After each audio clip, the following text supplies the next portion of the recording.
मित्रांनो, प्रत्येक स्पर्धा परीक्षामध्ये सरळ व्याज आणि चक्रवाढ व्याजावर प्रश्न नक्कीच येत असतात. आपण सरळ व्याज आणि चक्रवाढ व्याजाच्या 23 प्रकारांपैकी हा दुसरा प्रकारचा प्रश्न या व्हिडिओमध्ये बघत आहोत. प्रश्न असा आहे की 15,000चे दशादशे 20% दरानं 73 दिवसांचं सरळ व्याज किती होईल? तर या प्रश्नाचं उत्तर शोधण्यासाठी आपल्याला एका सूत्राची गरज आहे. सूत्र आहे सरळ व्याज बरोबर मुद्दल गुणुले दर गुणुले मुदत भागिले 100. आता बघा, आपल्याला कालावधी हा दिवसांमध्ये दिलेला आहे. आपल्याला कालावधी हा नेहमी वर्षांमध्ये घ्यावा लागतो. म्हणून दिवसामध्ये कालावधी दिला असेल तर दिवसाला 365 भागायचं.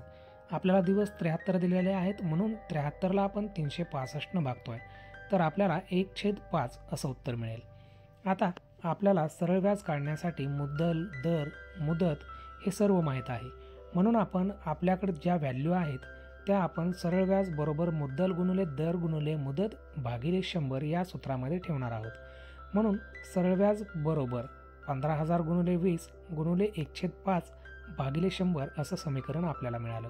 आता हे समीकरण थोडं सोपं केलं असता सरळ व्याज बरोबर 15,000 गुणुले 20 भागिले 5 आणि भागाकारात 100 असं समीकरण आपल्याला मिळालं. आता हे थोडं आणखी सोपं केलं तर बघा, 15,000 गुणुले 20 म्हणजे 3 लाख होतात. म्हणून सरळ व्याज बरोबर 3 लाख भागिले 5 भागिले 100 असं मिळालं. आता 3 लाखाला 5नं भाग दिला असता 60,000 येतं. म्हणून सरळ व्याज बरोबर 60,000 भागिले 100 असं समीकरण आपल्याला मिळालं. आता बघा, 60,000ला जर आपण 100नं भाग दिला तर 600 असं उत्तर येईल. किंवा 60,000तले 2 शून्य आणि 100तले 2 शून्य आपण कमी केले असता आपल्याला 600 रुपये इतकं उत्तर मिळेल.